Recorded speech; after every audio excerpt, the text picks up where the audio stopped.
apa yang dilakukan dan kedepannya seperti apa program akan dikerjakan di Polres Subul Salam ini? Nah, jadi perlu saya jelaskan bahwa hari ini Bapak Kapolda dengan Bapak Wali Kota Subul Salam, kemudian para Forkopimda tingkat 1, tingkat 2, dan juga pejabat Kapolda Aceh, kita datang ke Mapolres Subul Salam dalam rangka kegiatan peresmian Polres Subul Salam yang baru. Jadi Polres ini sebenarnya sudah diajukan pada tahun 2009, jadi sudah kurang lebih 10 tahun. Kita ajukan ke Mabes, diajukan ke Menteri Penyandang Peraturan Negara, dan baru realisasi pada tahun 2020 ini baru bisa kita resmikan. Jadi peresmian itu tujuannya adalah pertama kita ingin mendekatkan pelayanan kita kepada masyarakat.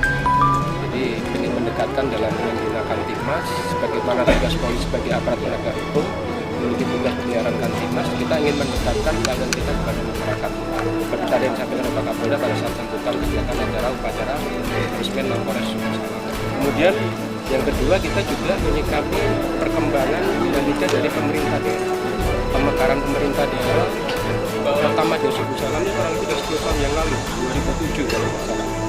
Kan Undang-Undang Nomor 8 tahun 2007.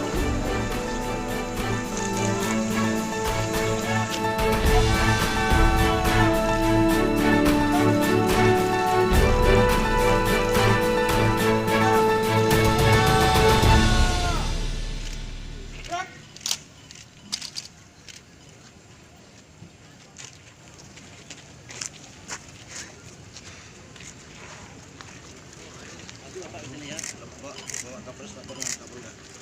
Tolong